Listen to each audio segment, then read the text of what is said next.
New Lands, by Charles Hoyfort, Part 1, Chapter 6b. Once upon a time, about the year 1870, occurred an unusual sporting event. John Hampden, who was noted for his piety and his bad language, whose avowed purpose was to support the principles of this earth's earliest geodesist, offered to bet £500 that he could prove the flatness of this earth.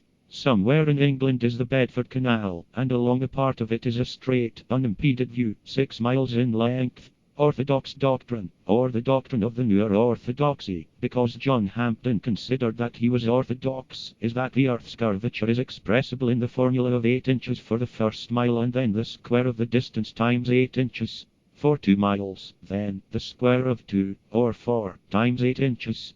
An object 6 miles away should be depressed 288 inches, or, allowing for refraction according to Proctor, Old and New Astronomy, 216 inches. Hampden said that an object 6 miles away, upon this part of the Bedford Canal, was not depressed as it should be. Dr. Alfred Russel Wallace took up the bet. Mr. Walsh, editor of the Field, was the stakeholder. A procession went to the Bedford Canal. Objects were looked at through telescopes, or looked for, and the decision was that Hampden had lost.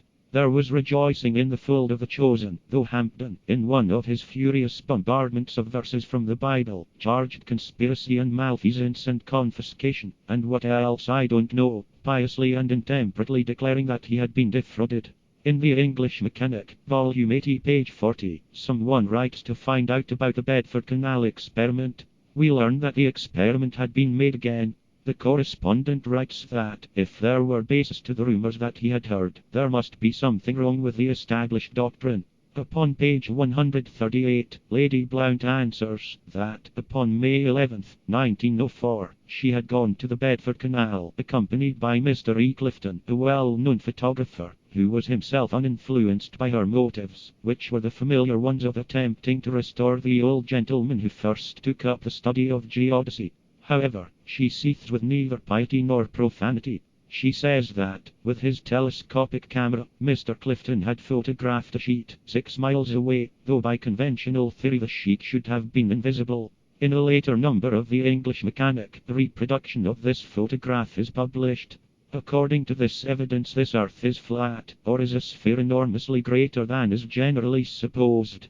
But at the 1901 meeting of the British Association for the Advancement of Science, Mr. Henry Yule Oldham read a paper upon his investigations at the Bedford Canal. He, too, showed photographs. In his photographs, everything that should have been invisible was invisible.